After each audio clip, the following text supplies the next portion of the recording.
Hello everyone, welcome to this session. In this session, I am going to explain as to the stages of crime in IPC, that is Indian Penal Code 1908.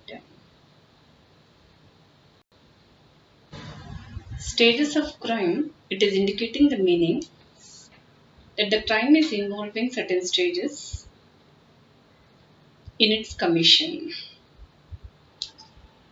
It is involving broadly intention, preparation, attempt, and actual commission. These are the four stages that we described in IPC in giving the punishments to the accused person. The law courts are concentrating on all the four elements before they are awarding the punishments to the accused person. However, I can just tell you these stages definitely may not be there in all crimes. In commission of certain crimes or in commission of certain offences,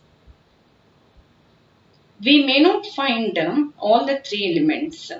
We may find only the last one, that is actual commission. This will happen when the person who has committed a crime in a spur of moment under a sudden heat of passion, where he did the crime, under those circumstances, we don't find the elements of intention, preparation and attempt.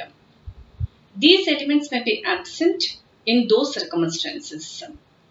Under such circumstances, the law courts are extending the privilege of defense to that particular accused person, since he has not having any mental element to kill or to do some offense, and he has not prepared towards the commission of such offense, and he did not do any such attempt to do that particular offense. Only suddenly something might went wrong and the offense might have taken place. Therefore, the law courts are extending the defenses to the accused person, where the accused person could prove to the satisfaction of the court beyond reasonable doubt, then he may be given the acquittals. In the rest of the cases, generally we find that these four elements are going to be present in the commission of the crime. Why these elements are gaining so much importance means total criminal area, total law of crimes completely rotating around intention, that is mens rea. Mens rea is very important in fixing the punishment upon the accused person. This is the first very core element we'll be checking in fixing the punishment upon the accused person. If itself is not there, if itself is missing, under such circumstances, the person may not be having, though there is actual commission, the person may not get the punishment. Therefore, we have to go through all these areas, whether series wise, sequence wise, whether there is commission of the offence that has taken place or not, in fixing the punishment upon the wrongdoer. The very first one is intention, which is purely a mental faculty.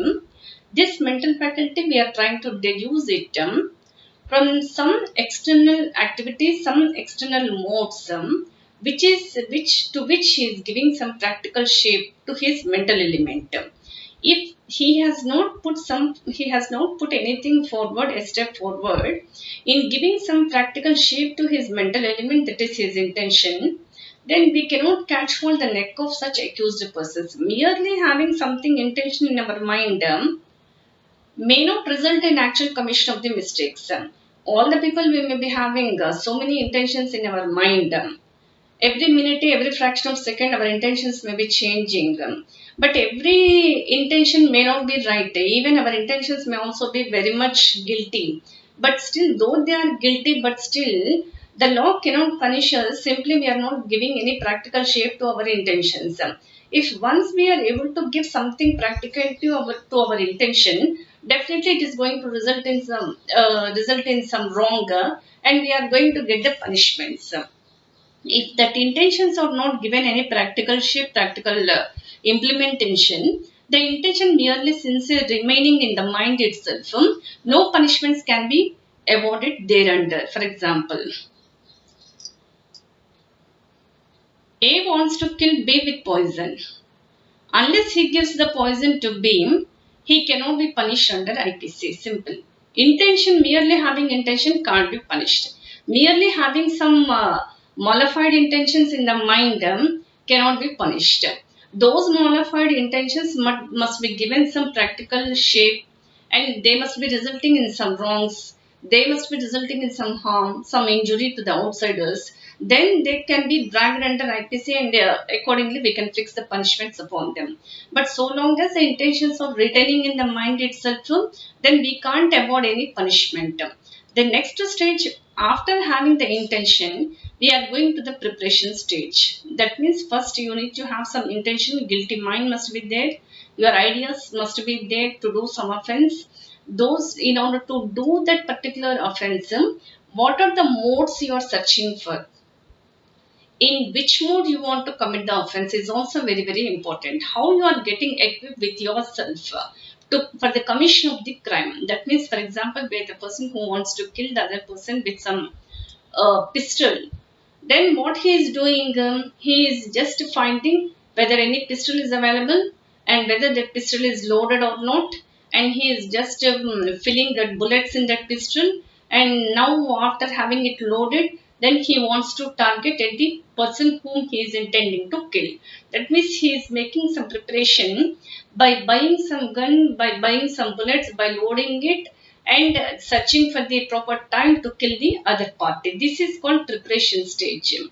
But whereas under preparation stage, our question arises under IPC whether at preparation stage can we impose any punishment. For example, where the police they could identify that some persons who are making some preparation to commit some offense at the preparation stage itself, where they got the information, under that particular stage only whether can we impose punishment upon them.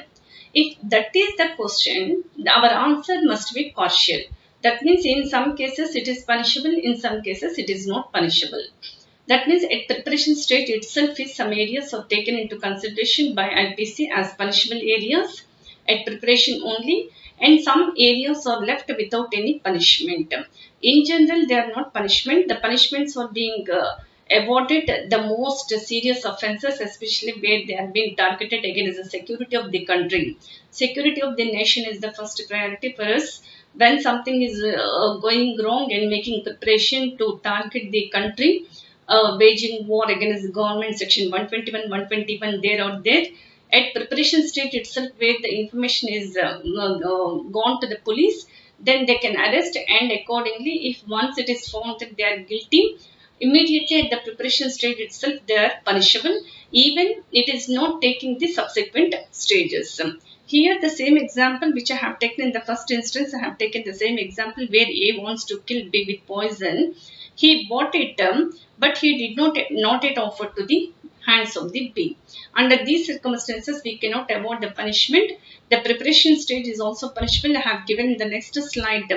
There are some example where at the preparation stage itself was punishable.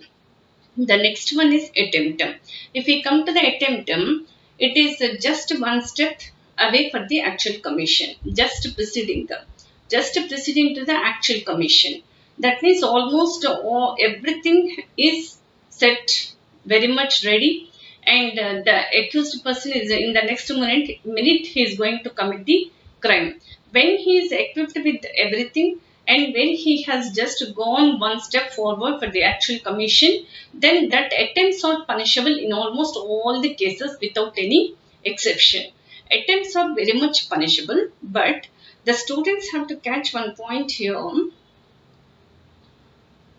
Our IPC is giving some sections for the attempts, where the persons who have committed the attempt, not only actual commission but also attempts, there are certain sections which are self-contained.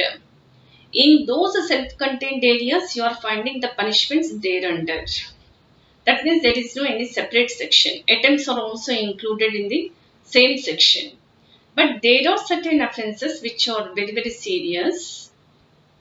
For those areas, Indian Penal Code has treated them separately, and separate section is provided and separate punishment is provided. For example, attempt to murder section 307 is there. For that, it is treated as if it is a separate offence. Already murder is there under 300, 302 punishment is there. But again, in 307, they are specifically taking into consideration the attempt to commit the murder. Separate section is given, separate punishment is given. It is not so for all the cases. In some areas, some serious attempt to commit suicide, 309, it is also punishment, but there is a debate on that. Let us see it afterwards. So, attempts are punishable. But again, the students will get a question in their mind. If the IPC is not having such self-contained sections, self-contained provisions as to the attempts in the respective areas itself, then what to do with that particular area?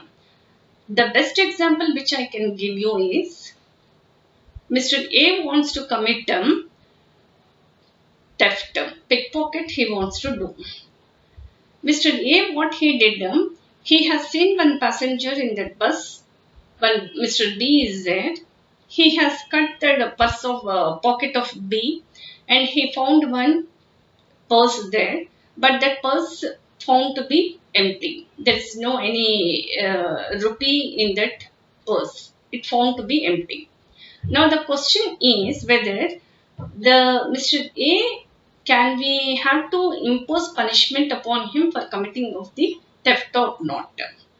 The question comes before because he did not get the actual resultant, he could not derive. He could not take any gain out of that. He did some act, but that particular act gone in vain. He could not get any result out of it. But he has attempted to do it. Under those circumstances, but if you see the section 378, 379 up to 382, you don't find the section specifically as to the attempts to commit theft. That means Indian Penal Code has not provided any separate sections or even at least a self-contained provision for the attempts of theft in section 378 to 382. Under those circumstances, whether attempt is there or not, attempt is there. Whether the punishment is there under IPC is not there, any respective section is provided there or not, means no. For such areas, our section 511 is coming to our rescue.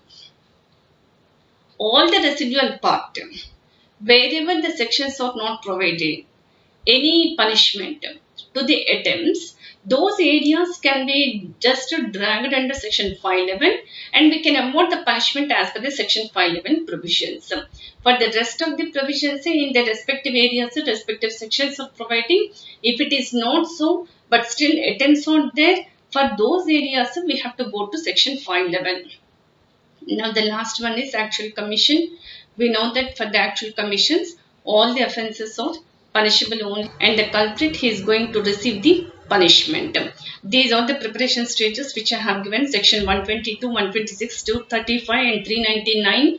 These are the areas where preparation stages itself are punishable. Possession of the instrument to counterfeit the coins, committing depredations on the countries which are at peace with the government of India, waging war against government of India, and preparation to commit dacoity. These are all the offences where at the preparation stage itself they are the punishable areas.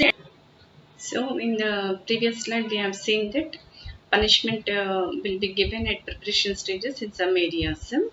Now come to the all attempts are punishable only. All attempts we are going to give the punishments without any exceptions. Wherever the sections are not specifically provided, then we have to go to section 511. This is the residual part, or else generally we may find that the connecting provisions in the respective sections itself, even as to the attempts. If it is not found like that, we have to we can drag the areas under section 511 for giving the punishment. With this, I am winding up this stages of crime. In the next session, I am going to come with another topic, new topic under IPC.